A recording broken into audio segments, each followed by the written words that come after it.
మొన్న కూడా పోయిన సంవత్సరంలో ఈ సంవత్సరంలోనే సంతరావులో ఇద్దరం కలిసి వాక్యం చెప్పాను. ఈ రోజు వరకు నేను భయపడుతూనే ఉంటాను. భక్తురాంధ్ర ప్రార్థన నన్ను ధైర్యపరుస్తుంది అంటున్నాడు. విశ్వాసులారా, మనం సేవ కోసం, సేవకుల కోసం అలాగూ ప్రార్థించే వారిగా ఉన్నామా? ప్రార్థన చేయటం వలన వారిని ధైర్యపరుస్తాం, పాలు పొందడం వలన ధైర్యపరుస్తాం, ప్రార్థన చేయడం వలన కూడా ధైర్యపరుస్తాం. మూడో మాట చూద్దాం, దయచేసి రండి. సంఖ్యాకాండం 32వ అధ్యాయం 9వ వచనం చదవండి. సంఖ్యాకాండం 32వ అధ్యాయం 9వ వచనం. యోషియా రాజు వారి వారి పనులు వారికి నిర్ణయించి, ఏం లేదు, ఆ మాట మర్చిపోవద్దండి కదండి, ఫస్ట్ లో చదివిన మాట. వారి వారి పనులు వారు నిర్ణయించి యెహోవా మందిర సేవ జరుగునట్లుగా వారిని ధైర్యపరిచెను. ఇప్పుడు మనం ఆ అంశాన్ని చూస్తున్నాం. ధైర్యపరచబడడానికి మనం సేవలో పాలు పొందాలి. మనం వారిని ధైర్యపరచడానికి వారి కోసం మనం ప్రార్థన చేయాలి. ఇప్పుడు మూడో మాట ఈ భాగంలో చూద్దాం. సంఖ్యాకాండం 32:9 చదువుతారు ఒకరు. వారు ఎష్కోలు లోయలోనికి వెళ్ళి ఆ దేశమును చూచి ఇశ్రాయేలు హృదయమును అధైర్య పరిచిరి కనుక యెహోవా తమకిచ్చిన దేశమునకు వారు వెళ్ళలేకపోయేది. ఎష్కోలు సందర్భం ఎక్కడండి? ఇక్కడ ఎష్కోలు అని ఉంది కదా. ఎష్కోలు అంటే అర్థం ఏంటి? ద్రాక్ష గెల అని అర్థం. ఈ ఎష్కోలు సంఘటన ఎక్కడ జరిగింది చూస్తారా? సంఖ్యాకాండం 13వ అధ్యాయం. సంఖ్యాకాండం 13వ అధ్యాయంలో జరిగింది ఎష్కోలు సంఘటన. కొంచెం మధ్యాహ్నం నేను కూడా ఫోన్ చేసి వచ్చాను, మీరు కూడా ఫోన్ చేశారు. కొంచెం కష్టమే మేల్కోవడానికి, ఓకే. అయినా ప్లీజ్ దయచేసి 4 మాటలు లోపలేసుకోండి. ఒక్క టాబ్లెట్ లేరా, అన్నీ అయిపోయి ఒక్కటే ఉంది లేరా, వేసుకోరా నోరు తెలుసురా అంటుంటాం చూడండి. అట్లా ఈ ఒక్క మాట 2 మాటలు వేసుకొని నేను నిద్రపోదాం ఆ తర్వాత, ఓకే. దయచేసి చూద్దాం. సంఖ్యాకాండం 32వ అధ్యాయం మరొకసారి చదువుదాం. 9వ వచనం. వారు ఎష్కోలు లోయలోనికి వెళ్ళి ఆ దేశమును చూచి ఇశ్రాయేలు హృదయమును అధైర్యపరిచిరి కనుక యెహోవా తమకిచ్చిన దేశమునకు వారు వెళ్ళలేకపోయేది. ఈ సంఘటన సంఖ్యాకాండం 13వ అధ్యాయము 24 నుండి 14వ అధ్యాయము 10వ వచనం వరకు చదువుకోవచ్చు. ఇప్పుడు కాదు, తర్వాత. సంఖ్యాకాండం 13వ అధ్యాయము 24వ వచనం నుండి 14వ అధ్యాయం 10వ వచనం వరకు చూసుకోవాలి, ఓకే. అంటే జరిగిన సంఘటన ఏంటి ఇది చూడండి కదా, తర్వాత చూద్దాం. ఆ వచనాలు మీరు తర్వాత చదువుకోవచ్చు. అక్కడ జరిగింది ఏంటి అంటే, అక్కడ చూస్తున్నారా, అక్కడ ఏం జరిగింది అంటే, ఇశ్రాయేలు ఇక ఐగుప్తు దేశం నుండి బయలుదేరి వచ్చిన తర్వాత దేవుడు వారి కోసం ఏర్పాటు చేసిన దేశాన్ని వేగు చూడడానికి పంపించాడు. మొత్తం యెహోషువ ఎంతమందిని, మోషే ఎంతమందిని పంపించాడు? మొత్తం ఎంతమందిని పంపించారు? 12 మందిని పంపించారు. 12 మందిని పంపిస్తే ఈ 12 మందిలో 10 మంది ఒక సమాచారం చెప్పారు, ఒక రకమైన న్యూస్ చెప్పారు, సమాచారం. 2 మాత్రం వేరుగా చెప్పారు. ఆ 2 పేరు చెప్పండి. కాలేబు, యెహోషువ మాత్రం మంచి సమాచారం చెప్పారు. తర్వాత మిగతా 10 గోత్రాలకు సంబంధించిన పెద్దలు 10 మంది మాత్రం చెడ్డ సమాచారం చెప్పారు. యాక్చువల్గా కాంటెక్స్ట్ ఏమిటి, సందర్భం ఏంటి? అక్కడ సందర్భం ఏమిటి? ఇశ్రాయేలు ఐగుప్తు నుండి బయలుదేరి ఎక్కడికి పోతున్నారండి? మరోసారి చెప్పండి, ఇంకోసారి చెప్పండి, గట్టిగా చెప్పండి. నేను చెప్పమంటారా? ఇంకా గట్టిగా చెప్పండి. ఎక్కడికి? ఐగుప్తు నుండి బయలుదేరి ఎక్కడికి పోతున్నారు? ఒకటే చాలు. ఏ దేశానికి పోతున్నారు? కానాను దేశానికి బయలుదేరి వెళ్ళిపోతున్నారు. పాలు తేనెలు ప్రవహించే దేశానికి వెళ్ళిపోతున్నారు. వారు ముందుకు వెళ్ళిపోతున్నారు దేవుడి ఆశీర్వాదాలు స్వీకరించడం కొరకని. వీరు వెళుతూ ఉండగా వెళ్ళకుండా మధ్యలో రాలిపోయేటట్టుగా 10 మంది మాత్రం వారిని అందరిని ఏం చేశారంట? అధైర్యపరిచారు. 2 మాత్రం ధైర్యపరిచారు. 2 ధైర్యపరచడానికి ఏం వాడారు? వారు మంచి సమాచారం చెప్పారు. అధైర్యపరచడానికి ఏ సమాచారం వాడారు? వారు చెడ్డ సమాచారం. ఉంది ఈ మాట యెహోషువ గ్రంథం 14వ అధ్యాయంలో కూడా యెహోషువతో కాలేబు అంటాడు ఈ మాట. యెహోషువ గ్రంథం 14వ అధ్యాయం కూడా 7-8 వచనాలు మీరు తర్వాత రాసుకోండి, తర్వాత చూడవచ్చు.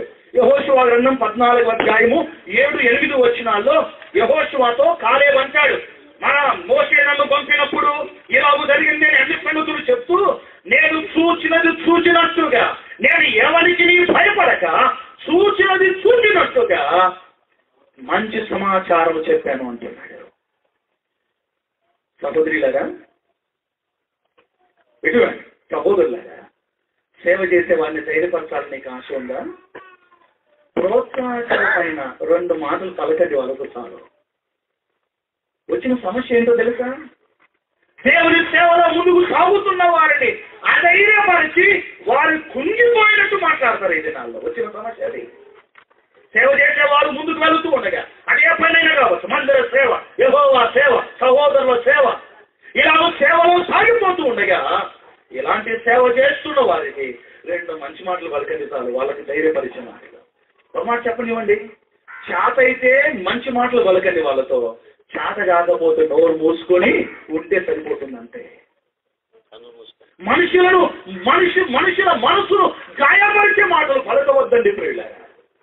అన్ని వేల మంది మధ్యలో రాలిపోవడానికి 10 మంది పలికిన మాటని 10 మంది అన్నారు మన చేత కాదయ్యా, అబ్బా ఈ మోసే చెప్పకుండా అవసరం ఇక దూరం తీసుకుని వచ్చాడు. ఐగుప్తులో మాకు సమాధులు లేవని అంటే మీరు సమాధులు కోరుకుంటారని దేవుడు అక్కడికి సమాధి కట్టాడు వాళ్ళను. వేల మంది సమాధి అయిపోయారు 10 మంది మాటలను బట్టి. వింటున్నారా? నీ ఒక్కరి మాటను బట్టి ఎంతమంది. నేను ఇక్కడ ఒక సందర్భాన్ని గుర్తు చేసి తప్పదేమో, నాకు ప్రేరేపణ వస్తుంది ఆ మాట. ఇది మన కర్నూలు జిల్లాలోని ఒక స్థలంలో ఒక సంఘ పెద్ద ప్రభు దగ్గరికి వెళ్ళిపోయాడు. వెళ్ళిపోయిన సందర్భంలో ఆయన భూస్థాపన కొరకై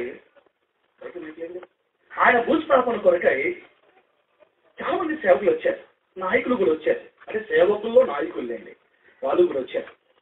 వస్తే ఆ సంఘ పెద్ద బిడ్డ, ఆ తల్లి అందరూ ఏడుస్తున్నారు. ఏడుస్తుండగా ఒక సేవకుడు దగ్గరికి వచ్చామా, ఏడవద్దులే అమ్మా అన్నాడు. ఆ అక్క చెప్పిన మాట ఏంటో తెలుసా? మా నాన్న చనిపోవడానికి, మా నాన్నకి ఏ రోగం లేదు, ఏ ఇబ్బంది లేదు, చాలా హ్యాపీగా ఉండేవాడు అంకుల్. మీరు ఆ రోజు ఆ మాట పలికినారు కదా, ఆ రోజు నుండి నాన్న కుంగిపోయాడు. నీ మాట మా నాన్న చంపింది అంకుల్ అని అందరూ ముందర చెప్పేసింది ఆమె. మన సహోదరుడు కూడా ఉన్నాడు, ఆ మాట ఆమె పలుకుతుండగా.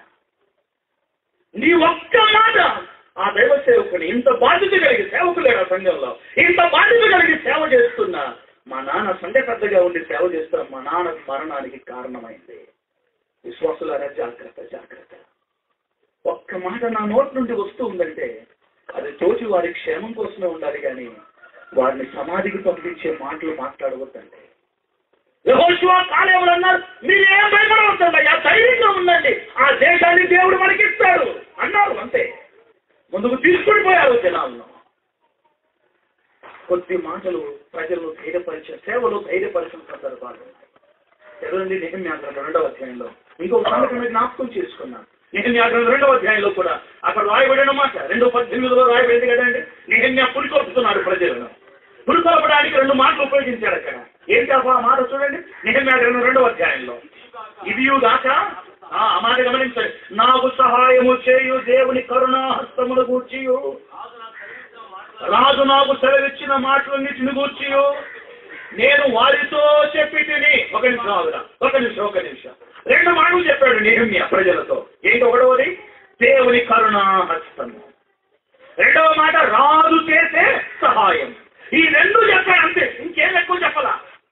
వారందరూ పాడైపోయిన పురాన్ని కట్టడానికి వెళ్ళారు. పాడైపోయిన గోడలు, పాడైపోయిన గుమ్మాలను తిరిగి నిలబెట్టి దేవుని పని చేయడానికి నెహెమ్యా వెళ్ళాడు. నెహెమ్యాతో పాటు ఆ పని ఎడల భారం కలిగిన సామాన్యులు వెళ్ళారు, సేవకుడు కూడా వెళ్ళాడు, నెహెమ్యా కూడా వెళ్ళాడు.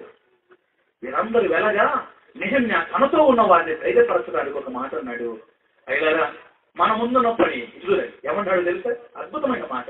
మన ముందున్న పని మన శక్తికి మించింది, కానీ ఈ పని మనం చేయగలం. ఎందుకు? దేవుని కరుణా హస్తం మనతో ఉంది. దేవుని సహాయం చెప్పాడు. 2వది రాజు చేసే సహాయం చెప్పాడు. ఈ 2 మాటలు చెప్పిన తర్వాత వాళ్ళు ఏమన్నారు చదవండి ఇప్పుడు. అందుకు వారు మనము కట్టుటకు పూనుకొందము రండని చెప్పి ఈ మంచి కార్యము చేయుటకు బలము తెచ్చుకొనిది. సహోదరి సహోదరులారా, దేవుని పని చేయడానికి ఎప్పుడు బలం వస్తుందంటే, నువ్వు డబ్బులు ఇస్తే కాదు బలం వచ్చేది, ఒక మంచి మాట పలుకు చాలంతే. నాన్న, తమ్ముడు, లేక అన్న, అమ్మ, ఈ పని చాలా కష్టమైందే కానీ నువ్వు దేవుని కృప కింద ఉన్నావు, నువ్వు చేయగలవు అంతే. అవి మాట చెప్పండి చాలు, ఏం పర్వాలేదు, ఆ మాట చెప్పండి చాలు. డబ్బు కాదు, నువ్వు ఇచ్చే డబ్బు కాదు ముఖ్యం. డబ్బు కాదు మనం ధైర్యపరిచేది, ఒక్క మాట మనం ధైర్యపరుస్తుంది. ఒక సేవకుడు అన్నాడు, ఒక నాయకుడు నాతో అన్నాడు, నేనున్నాను, సత్యంబాబు గారు ఉన్నారు, ఇంకా మొత్తం కొంతమంది సేవకులు ఉన్నారు. చాలా పెద్ద ఆయన మాతో మాట్లాడుతున్నాడు. మనం ప్రజలకు సేవ చేసేది నేర్పిస్తే చాలు, సేవలో పాలు పొందడానికి ప్రోత్సహిస్తే చాలు. చేసేవారు అనేకులు ఉన్నారు, ధైర్యంగా చేసేవారు. కాబట్టి సోదరులారా, దేవుని పనిలో మనం ప్రోత్సహించడానికి లేక ధైర్యపరచడానికి, ఒకటోది పనిలో మనం ఏం చేయాలి? పాలు పొందాలి. పర్సనల్ గా మనమే వెళ్ళవచ్చు, తద్వారా వారికి ధైర్యం వస్తుంది. రెండవది, చేసే వారి కోసం ఏం చేయాలి? మనం గుర్తుపెట్టుకోండి, మాట చిన్న పదాలే, చదువు రాకపోయినా బైబిల్ లేకపోయినా వాళ్ళు గుర్తుపెట్టుకోవచ్చు. ఇతరులను, సేవకులను లేక సేవ చేసే వారిని మనం ధైర్యపరచడానికి మనం చేయాల్సిన పనులు. ఒకటవది, సేవలో మనం కూడా ఏం చేయాలి? చెప్పండి, అందరూ చెప్పండి, ఏం చేయాలి? పాలు పొందాలి. రెండవది, చేసేవారి కోసం రెండవది ప్రార్థించాలి. మూడవది, చేసేవారికి ప్రోత్సాహకరమైన మంచి మాట పలుకుతే. నేను గోడ కడుతున్నాడు, ఇంకా 4వ అధ్యాయంలోకి వచ్చిన విషయం. వచ్చిన తర్వాత వాళ్ళు గోడలు బాగా స్పీడ్ కట్టడం ప్రారంభించాడు. కనబడ చుట్టూ ఇద్దరు వచ్చారు. వచ్చి ఒక మాట అన్నారు, మీ గోడనా, మీరు కట్టే గోడనా? గోడ కడుతున్నారన్న వీళ్ళు, గోడ కడుతున్నారన్నా. ఈ గోడ మీద ఒక నక్క ఎగుడితే ఆ గోడ అడిపోతుందన్నారు. ఇది ప్రోత్సహించే మాటలా, నిరుత్సాహపరిచే మాటలా? నిరుత్సాహపరిచే. నువ్వు చేయకపోగా ఇది నాలుగు విశ్వాసాలు ఎడతాయనంటే వాళ్ళు చేయరు, చేసే వాళ్ళను ప్రోత్సహిస్తారు. సరే, ప్రోత్సహించకుండా మౌనంగా ఆయన దారిలో ఆయన మౌన ముద్ర వహించే కూడా మంచిదే. అంటే మౌనం కూడా వహించడు, చేసేవారిని నిరుత్సాహపరుస్తున్నారు ఇది నాలో.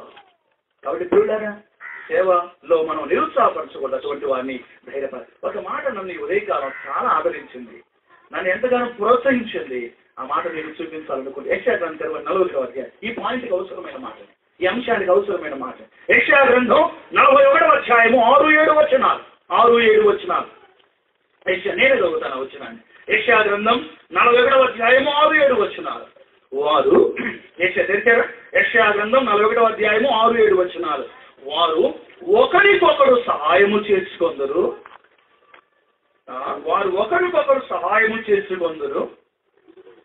ఒక నిమిషం, నేను చదువుతాను. వారు ఒకరికొకరు సహాయము చేసుకొందరు, ధైర్యం వహించుమని ఒకరితో ఒకడు చెప్పుకొందరు. ఆడి వరకు బాగుంది కదా. ఇంకా చూడండి, అతుకుటను గూర్చి అంటే ఐక్యత, అతుకుటను గూర్చి అది బాగుగా ఉన్నదని చెప్పి శిల్పి కంసాలిని ప్రోత్సహించును. శుద్ధతో నునుపు చేయువాడు దాగలి మీద కొట్టు వాణిని ప్రోత్సహించును.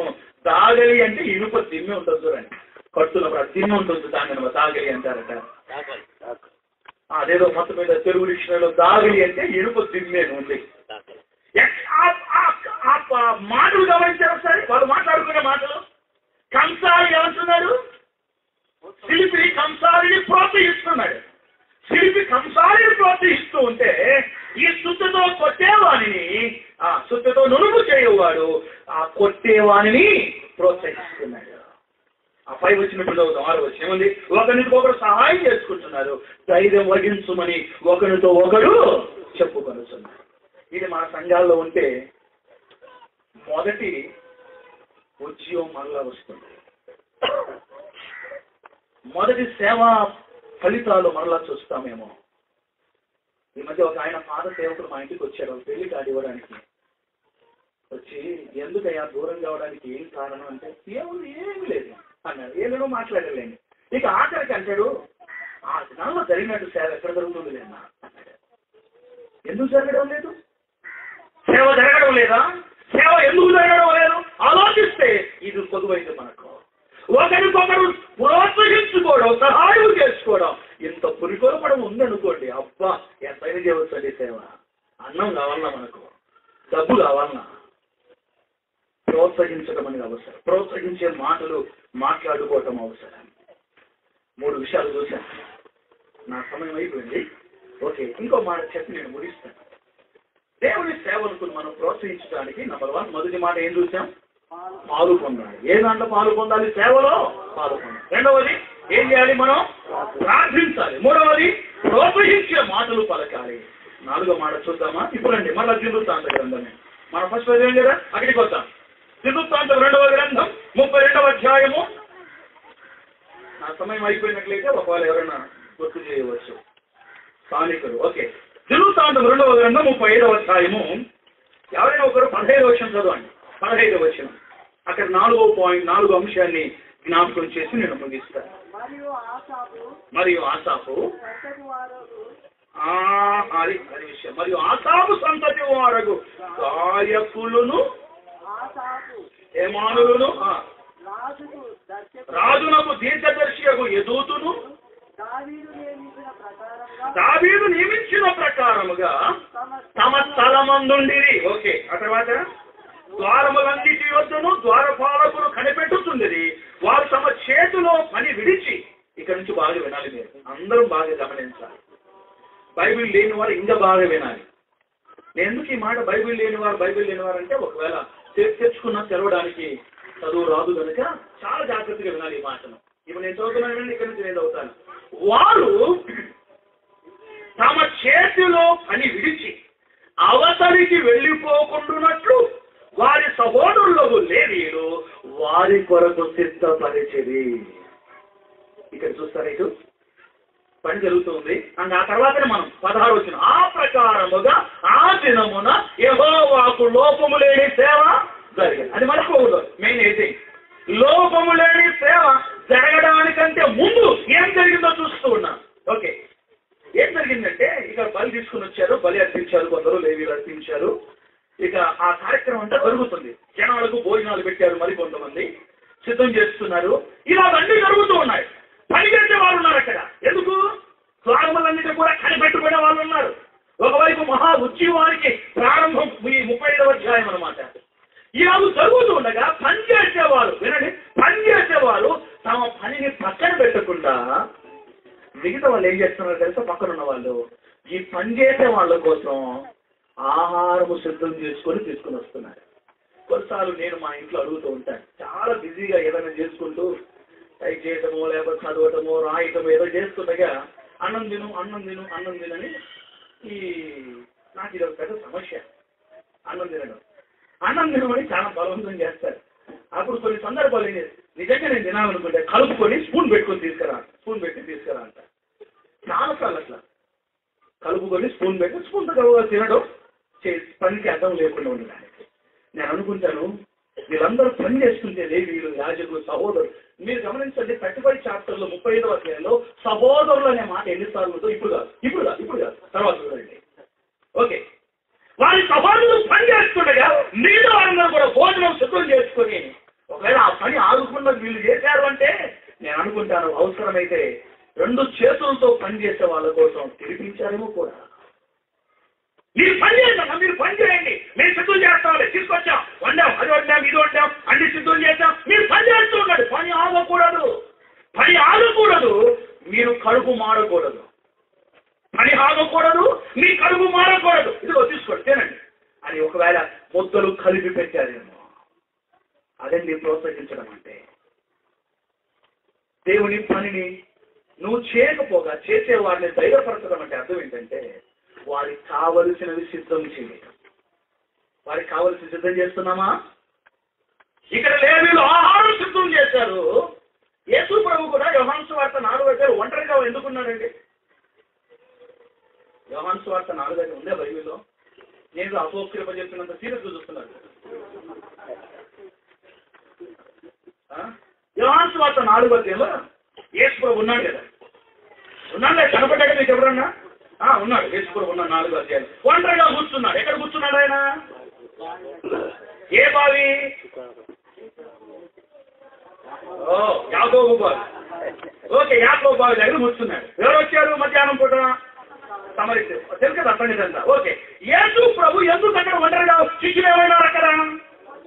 శిష్యులు ఆహారము కొరకు వెళ్ళారు. ఇంకో రెఫరెన్స్ గుర్తు చేస్తాను. ఇదేంటంటే మత్తయి సువార్త 16వ అధ్యాయము 5-6 వచనాల్లో, మత్తయి సువార్త 16వ అధ్యాయము 5-6 వచనాల్లో వారు ఆహారము తెచ్చుటకు మరచిరి అని ఉంది. అంటే యేసు ప్రభు శిష్యులు యేసు ప్రభుతో పాటు ఉండగా శిష్యులు ఏం చేశారు? యేసు ప్రభుకు ఆహారాన్ని సిద్ధం చేస్తూ వచ్చారు. ఒకటవది సిద్ధం చేయాల్సింది, ఆహారం సిద్ధం చేయాలి. అంటే సేవకు పోయే వారికి నీ చేతనైనంతగా నువ్వు సిద్ధం చేయవలసింది. ఒకవేళ నీ చేత అయితే ఆహారం సిద్ధం చేయి, అంతేగాని వాళ్ళకి వ్యతిరేకమైన మాటలు సిద్ధం చేసుకోవద్దు. సేవ చేసే వారిని ధైర్యపరచడానికి ఆహారము సిద్ధం చేయుట. రెండవది తిమోతి 2వ పత్రిక సిద్ధం ఏమేమి సిద్ధం చేయాలి. తిమోతి 2వ పత్రిక 4:12 పౌలు ఇక ఆఖరి పత్రిక అది. ఆ తర్వాత ప్రభు దగ్గరికి వెళ్ళిపోతాడు పౌలు ఒక విషయాన్ని అడుగుతాడు. చూడండి, తిమోతి 2వ పత్రిక 4:12 ఏం లేమన్నాడు, ఏం నమ్మన్నాడనే చెప్తారు మీరు. ఏం తెమ్మన్నాడు? తిమోతి 2వ పత్రిక 4:12 నీవు వచ్చినప్పుడు నేను త్రోయలో కర్పునొద్ద ఉంచిన అంగీని పుస్తకమును ముఖ్యముగా చర్మపు కాగితములను తీసుకొని రమ్ము. పౌరుకి అది అవసరం, తీసుకుని వస్తున్నాడు. సేవలో ఉన్న వారికి ఏం అవసరమో దాన్ని సిద్ధం చేయడం అనేది మనకు ఎంతైనా అవసరం. మేము మాట గుర్తు చేస్తున్నాం. ఫిలోమోను పత్రిక 22వ ఏం రాబడింది, ఇంకేం సిద్ధం చేయాలి? ఫిలోమోను పత్రిక 22వ ఇవన్నీ గుర్తు పెడుతున్నారా? ఫిలోమోను పత్రిక 22వ అన్న ఒక్కసారి వచనం గమనిస్తారా? ఫిలోమోను పత్రిక ఎక్కడ ఉంటుంది? ఫిలోమోను పత్రిక హెబ్రీ పత్రిక అంటే ముందు ఉంటుంది. ఓకే, 22వ చూడండి. ఒకే అధ్యాయం ఉంటుంది. అంతేకాదు నీ ప్రార్థనల మూలముగా నేను నీకు అనుగ్రహించబడుదని నిరీక్షించుతున్నాను కనుక నా నిమిత్తము ఏం సిద్ధం చేయమంటున్నాడు? బస సిద్ధము చేయి.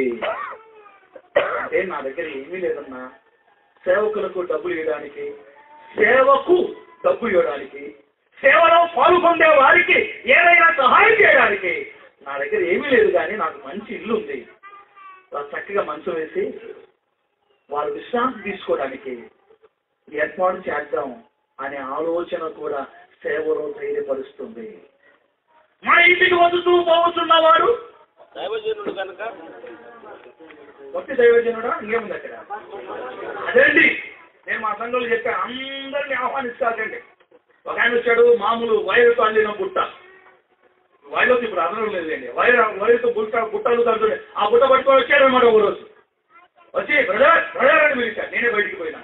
బయటికి పోతే ఏం బ్రదర్ అన్నా? ఏం లేదు, మీ ఇంట్లో ప్రార్థన చేసుకోవాలనుకున్నాను అన్నాడు. మా ఇంట్లోనా? ఎట్టొస్తుంది, ఎక్కడి నుంచి వస్తుంది అని. అదంతా కాదు బ్రదర్, దేవుడు నన్ను నడిపించాడు. ఎక్కడి నుంచి నడిపించాడు? నువ్వు ఏ సంఘం? మనం ఏ రికమెండ్ చేసేవారు ఏ స్థాయి అంటాడు, నేను ఇంటర్నేషనల్ స్పీకర్ బ్రదర్ అంటాడు. ఇంటర్నేషనల్, నిన్ను కూడా ఒక ఎగ్జాంపుల్ చెప్పాను. ఏ సంఘం? అన్ని సంఘాలు నావే బ్రదర్ అన్నాడు. అన్ని సంఘాలు అయినా అదైతే వందనాలయ్య వెళ్ళిపో అన్నాడు. జాగ్రత్త, మన ఇంటికి వదులుతూ పోతున్నాడు. సహోదరుడా మీకు కాంటాక్ట్ ఎప్పుడు అర్థమైందా? ఎవరన్నాడు ఈ మాట? ఎవరన్నారు? రాజు 2వ గ్రంథం 4వ అధ్యాయం 2వ గ్రంథమా 1వ గ్రంథమా 4వ అధ్యాయంలో ధనురాలైన స్త్రీ అంటుంది, భర్తతో మాట్లాడుతుంది, సొంత పెత్తనం చేయగల. ఆయనకేం చెప్పాలా? ఆయన చెప్పండి ఉందంటారా? ఆయనకు ఆయనకంత లేదు. కాకపోతే మీరే కనులారాలు చేయలేదండి. ఆయన అంటున్న మాట, మన ఇంటికి వదులుతూ పోతున్నవాడు భక్తి గల దైవజనుడు నేను ఎరుగును కనుక అతనికి గోడ మీద ఒక ఇల్లు, ఒక రూమ్ సిద్ధం చేద్దాం, అందులో మంచం వేద్దాం, అందులో దీపం పెడదాం, అందులో చల్ల పెడదాం, ఆయనకు కావలసినవన్నీ ఏర్పాటు చేద్దాం. అదండి ధైర్యపరచడం. ఇంటికి వస్తుండగా సేవకులను ఎప్పుడైనా ఆహ్వానించినారా? ఇళ్లకు సేవ చేసే వారికి ఆశ్రయం ఇచ్చారా? సువార్త దండయాత్ర చేస్తూ వెళితే అసలు మనం వాళ్ళ ముఖమే ఎప్పుడు చూసి ఉంటాం. కొంతమంది ఎంత ప్రేమిస్తారో, వాళ్ళు ఎవరో మనకు తెలియదు, కానీ వాళ్ళు ప్రేమించే విధానం వాళ్ళకున్న. మేము ఈ మధ్య సర్వే కోసమని నంద్యాల ప్రాంతం వెళ్తే, ఆ నంద్యాల రూట్ లో వెళ్తే చాలా తాండ ఒక గ్రామం వెళ్ళాం. చాలా ఇంటీరియర్, ఇక కొండలన్నమాట. అంత దూరం లోపలికి వెళ్ళాం.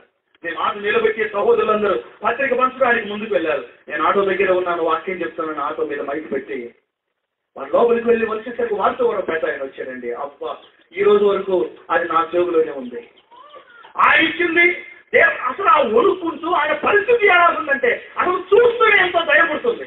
మనం ఏమైనా సహాయం చేయాలా అనిపించేంతగా ఉన్నాడు. ఆ వణుకుంటూ తన లోపల ఎక్కడో పెట్టుకున్నాడు. 10 రూపాయల నోటు తీసి ఆయన ఇచ్చే విధానం ఈ రోజు వరకు నేను మర్చిపోలేను. దాన్ని జాగ్రత్తగా పెట్టుకున్నాను. దేవుడు లక్ష్యం ఇస్తేనే కాదు దేవునికి ఇచ్చినట్లు.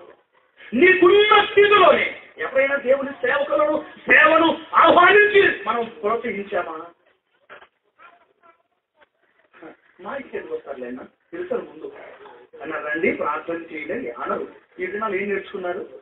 మా ఇంటికి వస్తారులేండి అంటే మా ఇంటికి వస్తారులే, అసలు పిలిచేది లేదు. వల్ల సామాన్యులు కాదు విశ్వాసులు. ఎంత జ్ఞానవంతులు అంటే వాళ్ళతో జాగ్రత్త మాట్లాడడానికి, విశ్వాసులతో జాగ్రత్తగా మాట్లాడడానికి సేవకులు, సేవ చేసే వాళ్ళు ఎల్ఎల్బి చేయాల్సిందే. అంటే ఏం కోరుతుంది? లాయర్ కోర్సు చేయాల్సిందే అన్నమాట. విశ్వాసులతో మాట్లాడడానికి సేవకులు లాయర్ కోర్సు చేస్తే కానీ కుదరట్లా. అంత జ్ఞానవంతులైపోయినారు విశ్వాసులు. ప్రోత్సహిస్తున్నారా దేవుని సేవలో? ప్రోత్సహించడానికి వారు సిద్ధపరిచిరి. ఏం సిద్ధపరిచినా మనం గమనించాం. ఆహారం సిద్ధం చేశారు. తర్వాత ఏం చదువుకున్నాం మనం? ఆహారం సిద్ధం చేశారు. అవసరమైన వస్తువులు సిద్ధం చేశారు. ఆ తర్వాత మనం చదువుతూ వస్తే ఇంకా చాలా సంగతులు భాష సిద్ధం చేశారు. ఇంకొక చదివి నేను ముగిస్తాను. లూకా 8వ అధ్యాయం 2-3 వచనాలు చూస్తారా? ఈ స్థానికులు ఎవరు కనపట్లేదు కాబట్టి ప్రొసీడ్ అవుతుంది బండి.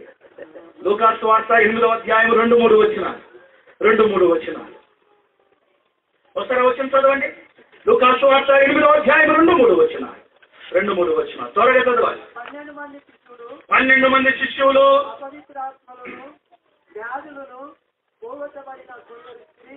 కొందరు స్త్రీలను, మగ్దలేని మరియను,